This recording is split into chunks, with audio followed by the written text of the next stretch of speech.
मेवात का जामताड़ा। नमस्कार, आप देख रहे हैं हमारा खास कार्यक्रम। आपके साथ मैं हूं घनश्याम उपाध्याय। हरियाणा के मेवात में जामताड़ा जैसा साइबर गिरोह पर बड़ी स्ट्राइक हुई। पुलिस ने एक बड़े अभियान के तहत साइबर क्राइम को लेकर ताबड़तोड़ छापेमारी की। इस बड़े एक्शन में पुलिस की 102 टीमें, जी हां बिल्कुल ठीक सुन रहे हैं, 102 टीमें शामिल हुई, जिसमें 5000 से ज्यादा पुलिसकर्मी और अधिकारी शामिल हुए।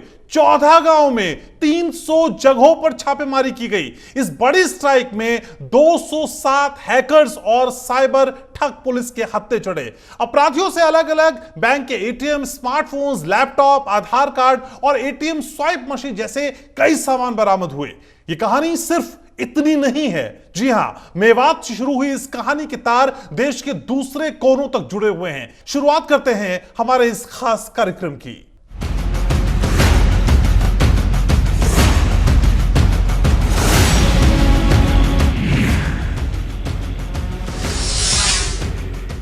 सबसे पहले जानते हैं हरियाणा का मेवात कैसे बना जामताड़ा और पुलिस को कितनी मशक्कत करनी पड़ी इस पूरे नेक्सस तक पहुंचने के लिए। साथ ही पकड़े गए इन साइबर ठगों की पूरी कुंडली को आज हम खंगालेंगे। आज हम आपको बता रहे हैं कि यह कार्यक्रम आपको जरा भी मिस नहीं करना चाहिए। जरा भी मतलब जरा भी मिस नहीं करना है, क्योंकि साइबर ठगी के इस खेल को जानना आज आपके लिए बेहद जरूरी है। इस स्ट्राइक में 207 हैकर्स और साइबर ठगों को पकड़ा गया। साइबर क्राइम के नाते से पुन्हाड़ा एक इलाका ऐसा है जैसे देश में एक स्थान है जामताड़ा। जामताड़ा इस काम में बड़ा प्रसिद्ध हो गया कि वहाँ साइबर क्राइम बहुत बढ़ता है। हमको नहीं पता था कि ये धीरे धीरे ऐसे इलाके में जहाँ कोई बहुत लोग पढ़े लिखे भी नहीं हैं, फिर भी पुन्हाड़ा में एक जामताड़ा की तरह का एक शिकायत जब से मिलनी शुरू हुई, हमने आदेश दिया कि इसका छापा लगाया जाए। 5000 पुलिस के लोगों ने यानी एक साथ प्रदेश में ऐसे छापे लगाए जहाँ जहाँ हो सकता। बहुत सी इलीगल चीज़ें वहाँ से मिली हैं, कुछ डॉक्यूमेंट्स मिले हैं, कुछ पैन कार्ड मिले हैं, कुछ ये जो मोबाइल मिले हैं, और ये जो कार्ड होते हैं, जो सिम कार्ड, एटीएम कार्ड, तो इस प्रकार की चीज़ें जिसमें से फ्रॉड करते थे। तो ऐसे मुझे लगता है कि उस सारे में से कई जो ऐसे फ्रॉड हैं वो उनके किस्से जो खुलेंगे और एक उस इलाके पर पूरी ध्यान रखी जाएगी। लोग हमने गिरफ्तार भी किए हैं। साइबर क्रिमिनल्स स्टेट के थे, उन पे आज एक एक्सटेंसिव रेड्स करी हैं। उसमें 5000 से ज़्यादा पुलिस पर्सनल पूरी स्टेट के वो इसमें शामिल हुए इन रेड्स में, और इनमें 300 डिफरेंट लोकेशंस जो 14 अलग अलग गाँव में डिस्ट्रिक्ट मेवात के, उनमें रेड्स की गई हैं। इसके अलावा हमें बहुत बड़ी मात्रा में fake documents, IT equipment, mobile phones, tabs और भी अदर आईटी इक्विपमेंट हमें मिला है, जो कि साइबर फ्रॉड करने में वो इस्तेमाल किया करते थे। और इस रेड में साइबर क्राइम के अलावा हमें कुछ इलिसिट वेपन्स भी और राउंड्स भी मिले हैं, और उसकी भी हम इन्वेस्टिगेशन कर रहे हैं, केसेस रजिस्टर कर रहे हैं। साइबर ठगी का यह खेल लोगों को ज्यादा पैसे का लालच देकर खेला जाता था। वित्तीय योजनाओं में निवेश के नाम पर ये ठग लोगों को अपना पैसा करने के बाद ये ठगी की घटना को अंजाम देते थे। पुलिस ने साइबर क्राइम के हॉटस्पॉट माने जाने वाले चौक के पास से कुल 66 इसमें हमने 14 गांव में संयुक्त रेड की गई थी एक साथ ही। इसमें हमने करीब 160 के आसपास व्यक्तियों को एप्रहेंडेड किया था और जिनसे पूछताछ की गई, जिनमें से टोटल हमने 14 FIR दर्ज की जा चुकी हैं। उनमें 47 व्यक्तियों को गिरफ्तार किया गया है, जिनमें से काफ़ी मात्रा में अवैध चीज़ बरामद हुई है। इसमें बिल्कुल समय समय पर संयुक्त रूप से रेड की जाएगी। जब तक यह बिल्कुल साइबर अपराध खत्म नहीं हो जाता तब तक लगातार रेड की जाएगी। अभी तो सिर्फ पूछताछ की गई है और ये रिकवरी हुई है। इस संबंध में हम इंक्वायरी करेंगे और जांच की जाएगी ये फर्जी है या नहीं। आपको यहाँ जामताड़ा के बारे में भी जानना जरूरी है। झारखंड का जामताड़ा साइबर क्राइम के लिए जाना जाता है। साइबर ठगी और धोखाधड़ी के नाम भी नहीं है। ऐसे में जरूरत है कि लोग सावधान रहें, क्योंकि आपकी थोड़ी सी सावधानी आपको साइबर ठगी का शिकार होने से बचा सकती है। MH1 न्यूज के लिए मेवात से यूनुस अलवी की रिपोर्ट। तो मेवात में बड़ी कार्रवाई हुई, नेटवर्क बड़ा है और आज साइबर ठगों की इसी कुंडली को खंगालने की कोशिश करेंगे। कुछ खास मेहमान चर्चा में जुड़ेंगे, आपका परिचय हम कराएंगे, लेकिन फिलहाल नीरज वशिष्ठ मेरे सहयोगी मेरे साथ जुड़ रहे हैं और उनके साथ एसीपी साइबर क्राइम प्रियांशु दीवान है।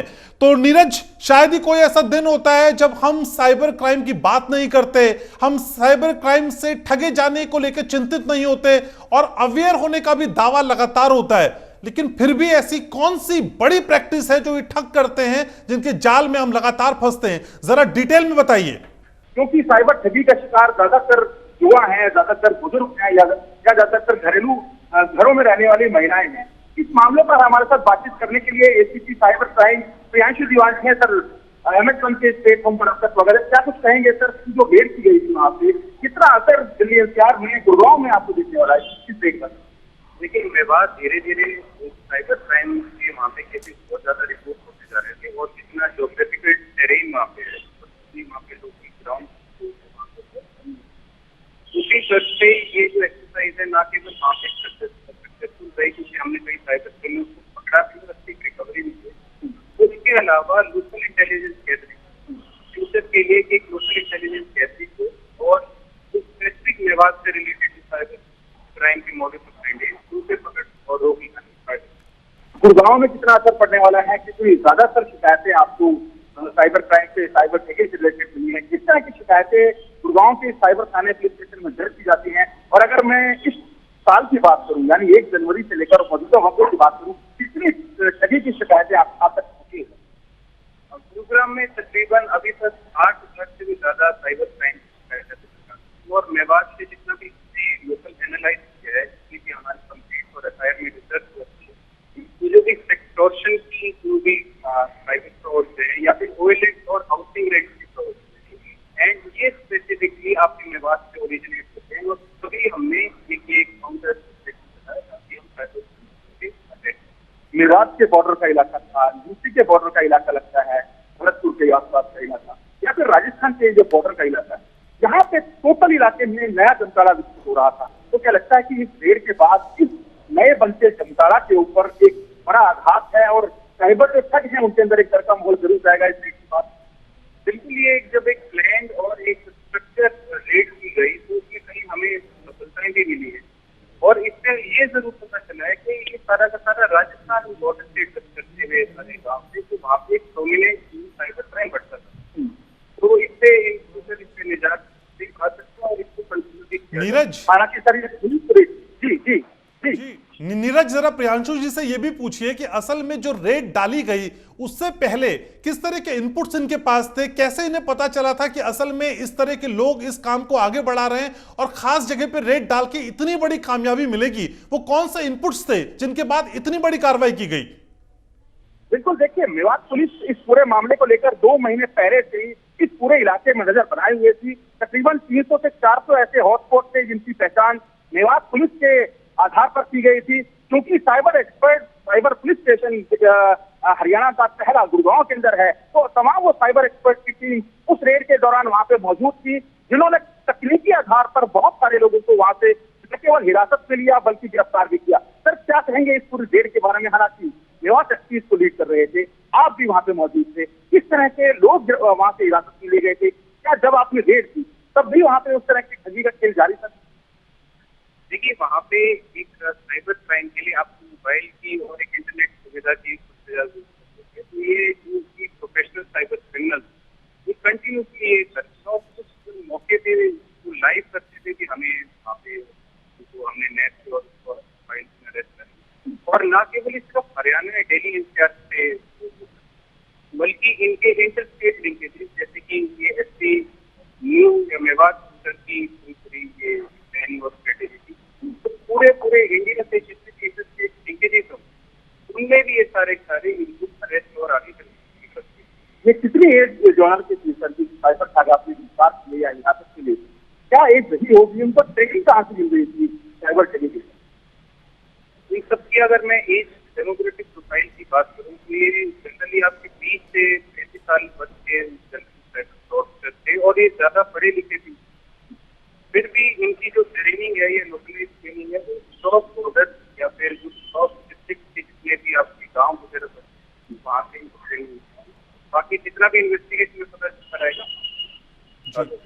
साइबर ठगी के केस में, इस गड़बड़ झाले में इनके परिवार भी शामिल थे, कुछ महिलाएं भी शामिल थी, कुछ युवतियां भी शामिल थी। देखिए वो अगेन पार्ट ऑफ इन्वेस्टिगेशन है, बस इसमें वही है। अच्छा नीरज जरा एसीपी साहब से ये पूछिए कि असल में जितने भी ठग पकड़े गए तो अब उनसे बातचीत के बाद क्या पता चला है? जो रास्ता वो अख्तियार करते हैं, जिस टेक्निक से वो लोगों को ठगते हैं, उस हिसाब से पुलिस अधिकारी या पुलिस विभाग उनको पकड़ने के लिए अपने को कहां पाता है? क्या वो पुलिस से 4 कदम आगे दिखाई देते हैं कि हर बार नए तरीके इजाद कर लेते हैं और ठगी कर देते हैं? क्योंकि लगातार पुलिस इन पे कंट्रोल करने की कोशिश तो करती है, लेकिन इनका नेटवर्क तो बढ़ता जा रहा है, कहां चूक रह जाती है? बिल्कुल सर, देखिए जो साइबर ठगी के मामले हैं, साइबर ठग नए नए तौर तरीके लेके आते हैं, तो ये तौर तरीके कहाँ से उनको प्लान किया जाता है? कौन उनको ये बताता है कि इस तरीके से साइबर ठगी की जाए? और क्या अब मेवात पुलिस की इन्वेस्टिगेशन के बाद गुड़गांव पुलिस इन तमाम आरोपियों को रिमांड पर लेने वाली है, इन्वेस्टिगेशन करने वाली है इन तमाम लोगों से? जैसे मैंने आपको कहा कि इंटर स्टेट और इंटर डिस्ट्रिक्ट लिंकेजेस हैं, तो उनमें कहीं हमारे भी आरोपी गिरफ्तार हैं, बल्कि जो कई पुराने केसेस है, जो नई कंप्लेंट कर रहे हैं, उनसे भी हम कार्रवाई करके जितने भी क्रिमिनल उनको ये सस्पेक्टेड उनको अरेस्ट करके लीगल प्रोसीजर आगे फॉलो। आजकल अश्लील फिल्मों का दौर बहुत जबरदस्त है, सेक्सटॉर्शन की बात की, किस तरीके से लोगों को लाखों रुपए, करोड़ रुपए ठगी के मामले सामने आए हैं, तो क्या वहाँ के जो लोग गिरफ्तार किए गए हैं या हिरासत में लिए गए हैं, वो लोग भी सेक्सटॉर्शन में शामिल थे? बिल्कुल बिल्कुल, ये लोकल सेक्सटॉर्शन का एक आपने गंभीर मुद्दा उठाया है, इसमें ना केवल लोगों को स्टिग्मा भी फेस करते हैं, तो ऐसे भी हमने कई आरोपी उठाए। बाकी एक कंबाइंड रेड थी, और जो भी साइबर क्रिमिनल हमने वहाँ से गिरफ्तार किए, हमने नैप किया, तो जनरली ठीक है नीरज, बहुत अहम जानकारी एसीपी साहब दे रहे हैं। मैं रिक्वेस्ट करना चाहूंगा कि एसीपी साहब को अपने साथ जोड़े रखिएगा। बस एक छोटे से ब्रेक के लिए रुक रहे हैं नीरज, यहां पे आप हमारे साथ बने रहिए। तो आज साइबर ठगों की इस कुंडली को हम खंगालने की कोशिश करेंगे, इनकी जनपत्री को निकालने का प्रयास करेंगे और समझने की कोशिश करेंगे कि वो कौन से तरीके हैं जिनसे ये हमारी गाढ़ी कमाई पर डाका डालते हैं। लगातार आपको मैसेज भेज के, लिंक भेज के अपने जाल में फंसाया जाता है और बताया जाता है कि किस तरीके से आप बड़े पैसे पा सकते हैं, एक बड़ी लॉटरी लग सकती है और आप चंद पलों में माला माल हो सकते हैं, लेकिन उसका परिणाम आपका बैंक अकाउंट खाली हो जाता है। ये तो एक वानगी है साहब। इस तरह की तस्वीर हम कई बार अलग अलग तरीके से देखते रहते हैं। आज अपनी शो में हम एक पीड़ित से भी आपकी बात कराएंगे जो साइबर ठगी का शिकार हुआ, और यह भी समझने की कोशिश करेंगे कि हम और आप इसकी जद में ना आए, कैसे बचें इससे। नीरज वशिष्ठ मेरे सहयोगी मेरे साथ लगातार बने हुए हैं, उनके साथ एसीपी साइबर क्राइम प्रियांशु दीवान लगातार मेरे साथ बने हुए हैं। तो नीरज, ये समझने की कोशिश है असल में कि लगातार पुलिस ये कोशिश करती रहती है, कई पोर्टल हैं, कई जगह हैं जहां पे शिकायत दर्ज कर सकते हैं, एक हेल्पलाइन नंबर भी है जहां पे शिकायत हो सकती है। ये तमाम चीजें होने के बावजूद इन तमाम लोगों की हिम्मत ऐसे कैसे बढ़ती है, ये समझूंगा मैं आपसे। नीरज, आप मेरे साथ बने रहिएगा।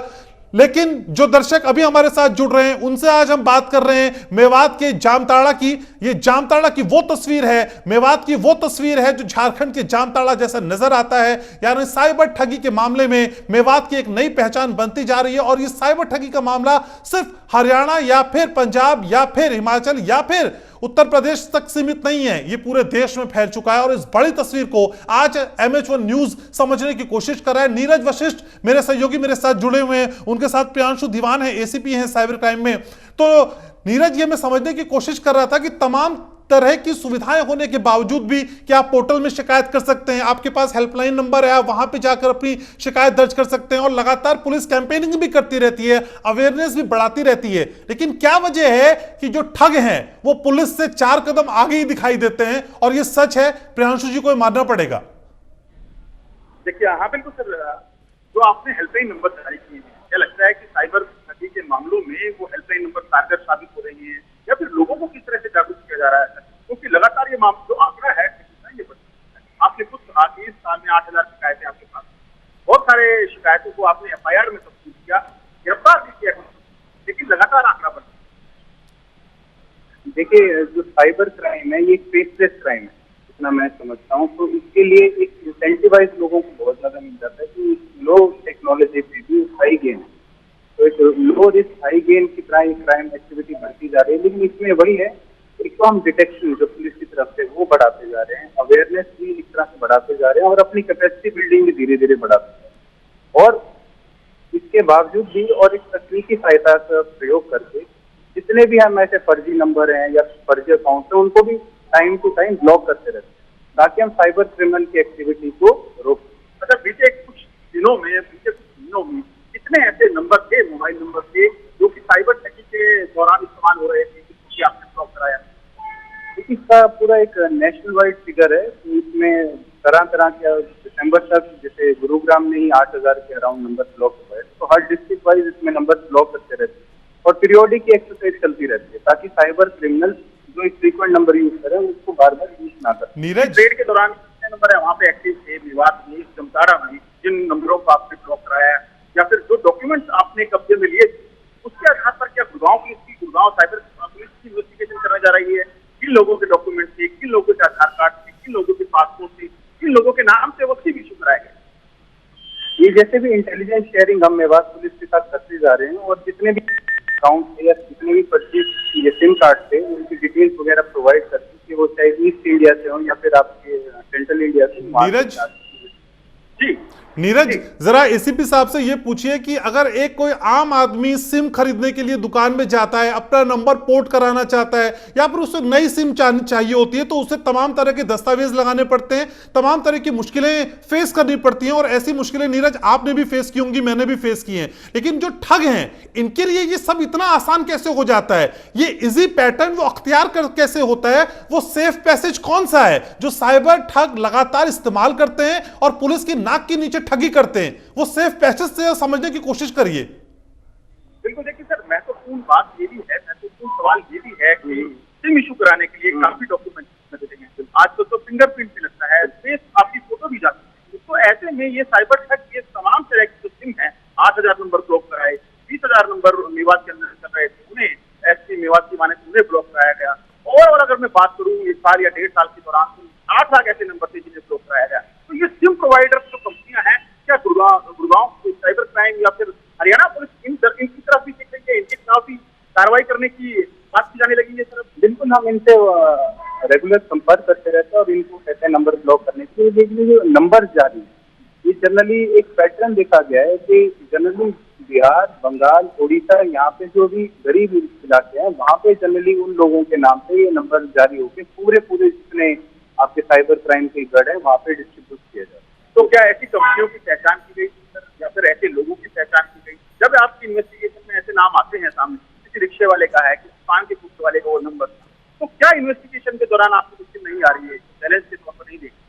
बिल्कुल, इसमें मुश्किलें बढ़ती जाती हैं, लेकिन इसमें जैसे भी जो लीगल वो है, अगर किसी के साथ रॉन्गफुल गेन और रॉन्गफुल लॉस है तो उसमें जरूर हम उसके खिलाफ कानूनी कार्रवाई भी करते हैं कि किसी ने अपने नाजायज फायदे के लिए किसी को सिम कार्ड प्रोवाइड। ठीक है नीरज, तो पुलिस एक्टिव है और लगातार एक्टिवली इस तरह के नेक्सस को ब्रेक करने का काम कर रही है। नीरज, आपको शुक्रिया और शुक्रिया प्रियांशु जी को भी कि उन्होंने समय निकाला और चर्चा में जुड़े अपनी राय रखी। साइबर ठगों की पोल खोलने की कोशिश कर रहे हैं, हम समझने की कोशिश कर रहे हैं कि वो किस तरीके से अपने नेटवर्क का तार बिछाते हैं और उस तारों के जाल में हम फंस जाते हैं और लगातार हमारी मेहनत की कमाई पर वो डाका डालते हैं। कैसे साइबर ठगी से हमको बचना है, कैसे पुलिस लगातार कोशिश कर रही है और कैसे हम लगातार इस तरह की ठगी से बच सकते हैं, ये समझने की कोशिश करेंगे। यूनुस अभी मेरे सहयोगी जुड़ रहे हैं मेरे साथ में, नूह से जुड़ रहे हैं मेरे साथ। तो यूनुस, जो तस्वीर हमने 3 दिन पहले देखी कि पुलिस ने बड़ा एक्शन लिया,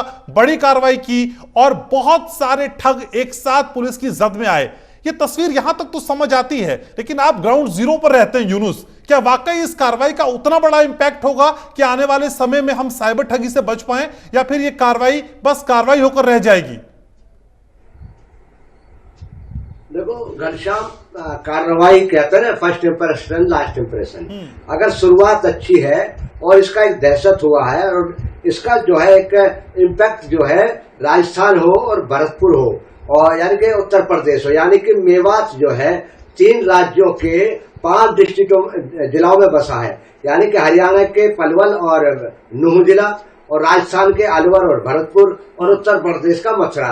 इन 5 जिलों में मेवात जो है एरिया जो बसा हुआ है, जिनमें एक दूसरे की रिश्तेदारियां हैं, आना जाना है और ठगी जब भी कोई दबस पड़ती है तो राजस्थान के हरियाणा में आ जाते हैं और हरियाणा के राजस्थान में उत्तर प्रदेश में भाग जाते हैं, इसलिए पकड़ में भी नहीं आते। इसलिए असर इसका और ये जो ठगी का धंधा चल रहा है, ये तीनों 5 डिस्ट्रिक्टों में, 3 राज्यों में उसमें चल रहा है। एक बात। दूसरी बात ये कि अभी जो पुलिस ने जो छापेमारी की है उसमें जो करीब 125 जो है आरोपी हैं जो इसमें पकड़े गए हैं, जो मैन है उसमें 66 है, लेकिन अभी कहते हैं जो बड़ी मछलियां जो है अभी दूर है और अभी तक वो हाथ नहीं है आई है। पुलिस ने जो 59 आदमी हैं उनको आरोपी है जो उनको 7 दिन से लेके और 10 दिन तक के रिमांड पे लिया है।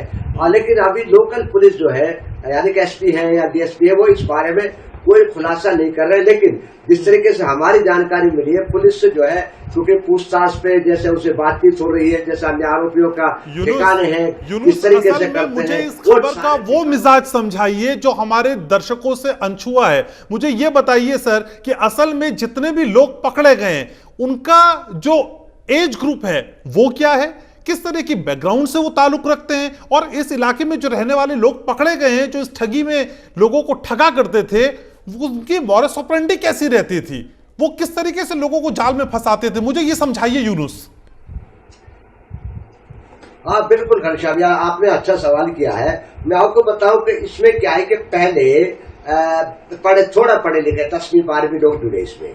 वो क्या करते थे कि कुछ एक ऐप आता है और उस ऐप का तो जानकारी नहीं कि ऐप आता है और उसमें उस वीडियो व्हाट्सअप करते हैं। पहले क्या करते हैं ऑनलाइन को इनके पास इस तरीके से जो हर जिले का, डिस्ट्रिक्ट का और या स्टेट का वो डाटा आ जाता है पूरा फोन नंबर का। फिर ये फोन नंबर पर मैसेज करते हैं, एक लड़की के नाम, लड़की का फोटो लगाते हैं बढ़िया सा, उसके बाद मैसेज करते हैं कि मैं आपसे मिलना चाहती हूँ, मैं आपके साथ सेक्स करना चाहती हूँ। वो इस तरीके से वो बातें जो है करते हैं। अगर कोई आदमी होता है तो सेक्स इस टाइप का तो वो उसमें फंस जाता है, उससे बातचीत करना शुरू कर देता है। उसके बाद क्या करता है कि मैं अपनी जो है ना एडल्ट वीडियो आपके करती हूँ और आप भी करना। उधर से क्या नाम है वो लड़की जो बनावटी होती है, ओरिजिनल नहीं होती है, बनावटी होती है, कोई वीडियो उनके पास पहले से ही अपलोड होता है, उसको उस पर चला देते हैं स्क्रीन पे। वो जो सामने वाला है उसको देख के फिर उसके क्या नाम इस तरीके से होता है कि मैं आपको बताऊं घनश्याम कि उसको कहते हैं कि तुम बाथरूम में जाओ, तुम ऐसा हाथ करो, फिर वो करो।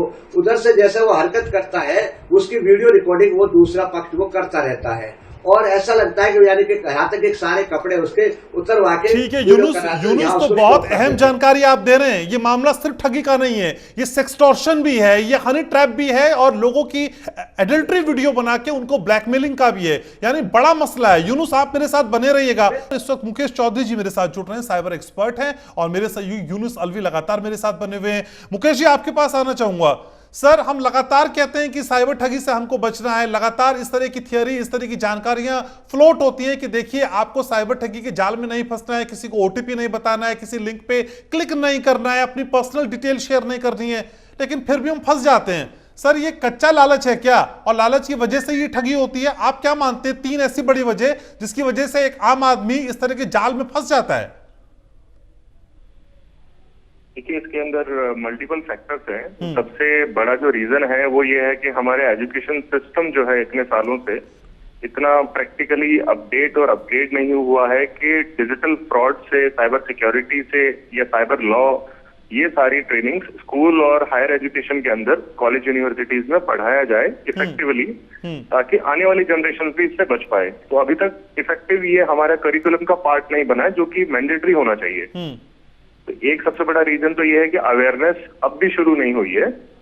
दूसरा बड़ा रीजन, दूसरे जो 2 बड़े रीजन है कि हर किसी को एक तो फैसिलिटी चाहिए कि मैं घर पे बैठूं, मुझे बैंक तक जाना नहीं पड़े, कोई मुझे कॉल पे ही हेल्प कर दे, मेरा ओटीपी लेके मेरा अकाउंट सेटअप करना हो या केवाईसी अपडेट करना हो, घर बैठे बैठे सबको फैसिलिटी चाहिए। तो सोचते हैं कई बार कि आपको बैंक तक जाने की जरूरत नहीं पड़ेगी सर, कॉल पे ही आपसे डिटेल लेके आपका अकाउंट अपडेट कर देंगे। तो उस फैसिलिटी के चलते भी कई बार ये फ्रॉड का शिकार बन जाते हैं। और तीसरा जो ऑब्वियसली एक रीजन है, लालच है, जिसके इसके अंदर, क्योंकि अभी पिछले कुछ महीनों में और पिछले करीबन साल भर में सबसे ज्यादा जो इंडिया में सबसे ज्यादा फ्रॉड्स हो रहे हैं वो हो रहे हैं इन्वेस्टमेंट स्कीम्स के नाम पे फ्रॉड्स। कि आप ये इन्वेस्ट करो, क्रिप्टो करेंसी में इन्वेस्ट करो, आपको ये रिटर्न्स मिलेगा, या ऑनलाइन ये स्कीम आई है जिसमें ये इन्वेस्ट करो और ये रिटर्न मिलेगा। तो ये पिछले कुछ सालों में मेथोडोलॉजी चेंज होती रहती है, बट लालच वाला जो फैक्टर है पिछले 10-15 सालों के जो स्टडी है मेरी उसके बेस के ऊपर, ये कॉन्स्टेंटली सेम है।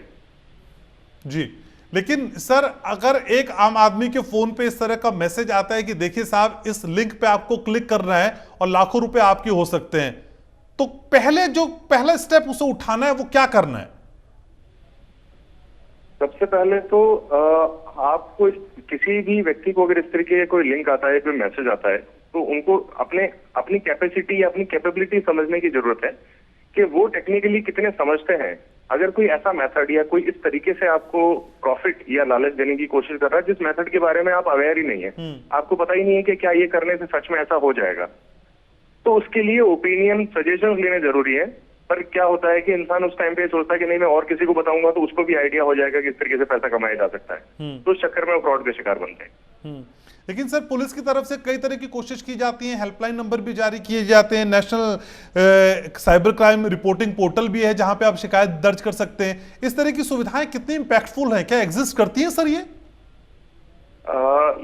गवर्नमेंट का इनिशिएटिव जो है national cyber crime reporting portal, initiative बहुत अच्छा है, इससे काफी लोगों को फायदा भी मिला है, बट अभी भी इसकी इफेक्टिवनेस पे बहुत सारे क्वेश्चंस हैं, क्योंकि साइबर क्राइम रिपोर्टिंग पोर्टल पे अगर कोई अपना कंप्लेंट करता है, का केस फॉरवर्ड हो जाता है लोकल पुलिस स्टेशन को, और लोकल पुलिस स्टेशन की रेस्पॉन्सिबिलिटी होनी ही चाहिए कि उसके बेस के ऊपर एफआईआर दर्ज करके कार्रवाई करें। पर जो एफआईआर रजिस्ट्रेशन का जो रेट है वो लेस देन 5% है। 5% भी केसेस एफआईआर में कन्वर्ट नहीं हो पा रहे, तो ये सबसे बड़ी प्रॉब्लम है कि 95% केसेस इग्नोर कर दिए जाते हैं। लेकिन सर जिस तरह की फैसिलिटी और जिस तरह की जो इक्विप्ड चीजें टेक्निकली पुलिस डिपार्टमेंट को होना चाहिए या साइबर टीम को होना चाहिए, वो इन ठगों के आगे आप कहां पाते हैं? क्या वो उतने ही हाईटेक हैं जितने की ये साइबर ठग है, या फिर ये उनसे 4 कदम आगे दिखाई देते हैं? पुलिस डिपार्टमेंट की रेगुलर ट्रेनिंग होती है, क्योंकि मैं खुद भी एक विजिटिंग फैकल्टी हूँ मल्टीपल अकेडमीज में, नेशनल पुलिस अकेडमीज में, सेंट्रल डिटेक्टिव ट्रेनिंग इंस्टीट्यूट्स में। तो बहुत रेगुलर पिछले कुछ सालों से जो ट्रेंड में चेंजेस आए हैं ट्रेनिंग्स में, वो साइबर क्राइम इन्वेस्टिगेशन और फॉरेंसिक्स के नाम से बहुत ज्यादा ट्रेनिंग होती है रेगुलरली। और पिछले कुछ सालों में तो जुडिशियल ऑफिसर्स और पब्लिक प्रोसिक्यूटर्स की भी काफी ट्रेनिंग हो रही है। तो जिस लेवल पे पुलिस को ट्रेनिंग मिलती है वो लेवल तो काफी एडवांस है। अच्छा। बट वहां पे प्रॉब्लम्स कई बार ये हो जाती है कि सब इंस्पेक्टर को ट्रेनिंग मिल रही है पर सब इंस्पेक्टर इन्वेस्टिगेशन ऑफिसर नहीं है। हमारे आईटी एक्ट के अंदर मेंशन ये है कि इंस्पेक्टर रैंक ऑफिसर ही केस की इन्वेस्टिगेशन कर सकते हैं। तो साइबर लॉ में भी अमेंडमेंट होने की रिक्वायरमेंट है। सर 3 टिप्स कोई मेरे व्यूवर्स को आप बताना चाहें जो इस ठगी से बच पाए, वो 3 बड़ी बातें जो हमें बेहद ख्याल में रखनी है हमेशा। एक तो जो भी आपके नेट बैंकिंग है या क्रेडिट कार्ड है, डेबिट कार्ड है, इन सब में आप अपने ट्रांजैक्शन की लिमिट को कस्टमाइज कर सकते हैं। International transaction by default credit और डेबिट कार्ड में ऑन होता है बैंक की तरफ से। आप कस्टमर केयर से बात करके नेट बैंकिंग में लॉगिन करके इंटरनेशनल ट्रांजैक्शन को बंद कर सकते हैं, ताकि आपका कार्ड का डेटा अगर लीक होता है तो फॉरेन में कोई इसको विड्रॉ नहीं कर ले पेमेंट। इंडिया में क्या होता है कि हम सोचते हैं कि ओटीपी आएगा और ओटीपी के बाद में ही पेमेंट विड्रॉ होगा, बट फॉरेन गेटवेज पे, फॉरेन पेमेंट गेटवेज पे बिना ओटीपी के पेमेंट डिडक्ट हो जाता है, सीधा डिडक्शन का मैसेज आता है। तो इंटरनेशनल ट्रांजैक्शन को बंद करना है। अपने कार्ड की ऑनलाइन ट्रांजैक्शन की लिमिट को तय कर लेना है कि 5000 से ऊपर ट्रांजैक्शन होगा ही नहीं। अच्छा। जब आपको बढ़ाना है उसे तब आप बढ़ा के फिर कार्ड को यूज कर सकते हैं, और उसके बाद में कार्ड की लिमिट को वापस से उतना ही सेट कर सकते हैं, ताकि कभी लॉस हो तो बहुत मिनिमम हो, इतना ज्यादा नहीं हो कि आपका सुख चैन सारा आप परेशान हो जाए और आप इधर उधर परेशान, और आपके जितने भी हार्ड अर्न मनी है वो सारा के सारा लॉस हो जाए। तीसरा मेथड ये कि जो इन्वेस्टमेंट के नाम पे जो काफी फ्रॉड्स हैं, काफी सारे लोग क्या होते हैं कि क्रिप्टो करेंसी के नाम पे बहुत एक्साइटेड हैं कि क्रिप्टो करेंसी में निवेश करना चाहिए, क्रिप्टो करेंसी में पूरी दुनिया निवेश कर रही है, लोग करोड़ों कमा रहे हैं। तो जब किसी टेक्नोलॉजी के बारे में अगर आप नहीं जानते हैं तो पहले उस टेक्नोलॉजी के बारे में समझें पूरा डिटेल में, उसके बाद में ही उसके अंदर निवेश या कुछ भी करने की कोशिश करें, अदरवाइज आप ठगी का शिकार हो सकते हैं। सर मैं आपको शुक्रिया करूं, और आपके पास समय कम है मैं जानता हूं, एक लास्ट बात आपसे पूछना चाहता हूं, मेरे साथ ठगी अगर हो गई तो फिर मुझे क्या करना है? पहली बात, सबसे पहले मुझे क्या करना चाहिए ठगी होने पे? अगर फाइनेंशियल फ्रॉड की हम बात करें तो साइबर फ्रॉड में सबसे इफेक्टिव है 1930 हेल्पलाइन नंबर। 1930 sir, okay.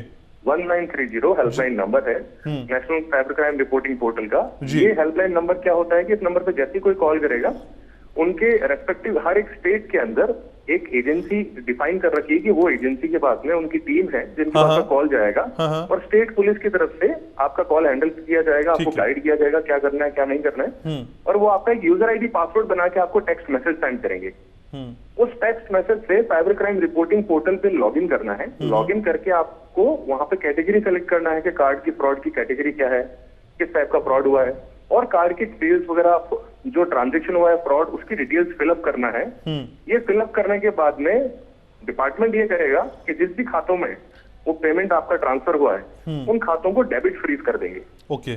ताकि वो अकाउंट डेबिट फ्रीज हो जाए, बाद में एक लीगल प्रोसेस के थ्रू वो पैसा आपको वापस मिल पाएगा। ठीक है, तो 1930 पे कंप्लेंट करनी है अगर ठगी हो जाए। सर बहुत शुक्रिया, आपने समय निकाला, हमसे बातचीत की। इस तरह की ठगी से बचना है, पुलिस कितने इक्विप्ड है ये भी समझने की कोशिश करी, लेकिन कई बार दूसरे के दुख को समझ के हम अपने दुख को भी समझ लेते हैं और कई बार दूसरे की गलतियों से हम ज्यादा सीखते हैं। तो एक ऐसी ही कहानी आज हम आपके सामने लेकर आए हैं जो खुद साइबर ठगी के पीड़ित है, उनके साथ साइबर ठगी हुई है। विजय जी मेरे साथ जुड़ रहे हैं। विजय जी स्वागत है आपका। सर मैं जानना चाहता हूं अपने व्यूवर्स के लिए, आपके साथ क्या हुआ था असल में, आप कैसे ठगे गए? हेलो, हाँ सर, मेरे साथ ऐसा हुआ था कि कोविड की थर्ड वेव में। जी हेलो जी, बोलिए सुन पा रहे हैं, बोलिए। हाँ सर, कोविड की थर्ड वेव में मेरे को जो है फीवर था और संडे को जो है सर मैं जो है मैंने कोविड का टेस्ट कराया था और मैं कोविड का टेस्ट करा के ही वहाँ दवाइयों के लिए एटीएम से में पैसे निकालने थे मेरे को। तो एटीएम में से सर मैं जब पैसे निकालने गया तो एटीएम में पैसे नहीं थे और मेरा जो है एटीएम कार्ड मेरा वहाँ या तो किसी ने मेरा चुरा लिया था या वो मेरा गिर गया। घर आके जब मैंने देखा तो वो मुझे नहीं मिला, तो मैं परेशान होकर मुझे बच्चे बोले कि आप अपना ये एटीएम ब्लॉक करा दो। मैंने कहा बेटा आज तो संडे है, तो संडे वो बोले कि नहीं आप गूगल पे सर्च करके कस्टमर केयर पे जाके करा दीजिए। जी। तो सर मैंने एसबीआई का वो कस्टमर केयर नंबर वहां से लिया, वहां कॉल किया तो वहां फोन नहीं उठा। जैसे ही मैंने फोन रखा है विद इन सेकेंड मेरे पास कॉल बैक आती है और वो ये पूछते हैं कि बोलते हैं कि हम कस्टमर केयर एसबीआई से बोल रहे हैं, बताइए हम आपकी क्या हेल्प कर सकते हैं। तो मैं बोला, मैंने कहा मेरा ऐसे एटीएम खो गया है, ब्लॉक करना है। तो बोले आप हाँ हम जैसे कहते ब्लॉक आपका अभी ब्लॉक हो जाएगा, हम जैसे कहते आप वैसे कीजिएगा। अच्छा। मैं ठीक है जी सर। तो वो हम मेरे से बोले, उन्होंने 2-3 चीजें कही, मैंने उसको सुना के मैं बिल्कुल माइंड मेरा बिल्कुल वॉश कर दिया उन्होंने। वो बोलते हैं कि आप ये एप्लीकेशन डाउनलोड कर लीजिए, हम अभी आपको ब्लॉक आप एटीएम ब्लॉक कर देते हैं। अच्छा। मैंने कौन सी एप्लीकेशन बोले, एनी डेस्क। उन्होंने मेरे को वो एप्लीकेशन डाउनलोड कराई है और उसके बाद वो बोलते हैं कि आप गूगल पे या क्या यूज करते हैं। मैंने कहा नहीं मैं ऐसा कुछ नहीं। बोला पेटीएम तो करते होंगे? अच्छा। बोले हाँ। मैंने कहा हाँ वो मैं करता हूँ। तो बोले आप पेटीएम पे जाइए और हम जैसे कहते वैसे कीजिएगा। तो सर उन्होंने सारा का सारा, मैं क्योंकि बिल्कुल वॉश हो गया था माइंड, जबकि मैं सारी चीजें जानता हूँ लेकिन उस समय नहीं दिमाग काम कर पाया। उन्होंने वहां जाके मेरे अकाउंट को 2 बार में बिल्कुल एक्चुअली जो अमाउंट मेरा पूरा था उन्होंने उसको ना करके उसको 2 बार में डिवाइड करके कोड बोला कि ये कोड आप डालिए। और मैंने वो जैसे ही कोड डाला है तो पहले वाला जो अमाउंट मेरा उसमें से निकला है उसका कोई मैसेज भी नहीं आया मेरे पास। अच्छा। लेकिन जब हाँ सेकंड मैंने जो डाला है जो छोटा अमाउंट था उसका मेरे पे मैसेज जैसे आता तो मेरा एकदम दिमाग काम। मैंने कहा अरे ये तो तुमने मेरे साथ, बोले कुछ नहीं अभी आपके पास अभी आ जाएगा, सारे पैसे अभी आपके आ जाएंगे। तो सर वो पूरा मुझे उन्होंने 0 बैलेंस कर दिया था। उसके बाद मैं साइबर क्राइम थाने में भी मैंने रिपोर्ट कराया, बैंक से भी मैंने किया, लेकिन एक्चुअली मुझे कोविड हो गया था तो मैं पूरा 15-20 दिन के लिए। तो आज तक वो मामला सॉर्ट आउट हो पाया या नहीं हो पाया विजय जी? नहीं हो पाया सर। देखिए ये सबसे बड़ी विडंबना है। शुक्रिया आपने अपना दुख हमारे साथ साझा किया। पुलिस क्या कुछ कर रही है, किस तरह की सुविधाएं लोगों के लिए अवेयर करने के लिए है और किस तरह की कैंपेनिंग पुलिस के जरिए की जा रही है। यूनुस अलवी मेरे सहयोगी मेरे साथ लगातार बने हुए हैं।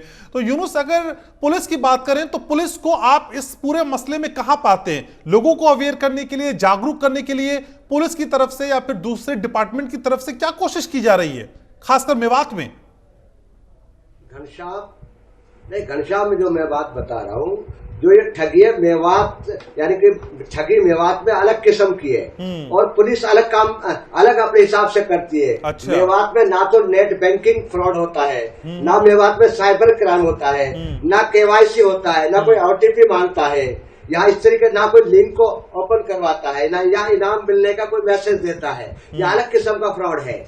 और जिसमें 99% क्या नाम है पकड़े, यानी कि शिकायत ही नहीं करते 99%। इवन देन अगर मैं भी उसके फ्रॉड में आ गया तो मैं भी शिकायत नहीं करूंगा। ऐसा क्यों? यहाँ तक ये अलग किस्म का है और इसी का ये फायदा उठा रहे हैं वो इसके लिए स्पेशल, क्योंकि मैंने आपको बताया था कि यहाँ पर जो है ना तो कोई नेट बैंकिंग से फ्रॉड होता है, ना कोई ओटीपी मांगता है। सीधा जिस तरीके से मैंने बताया, एक जो है कोई लड़की मैसेज करती है, उसकी अश्लील बातें करती है और उसके बाद सीधा पैसे खाते में डलवाते हैं।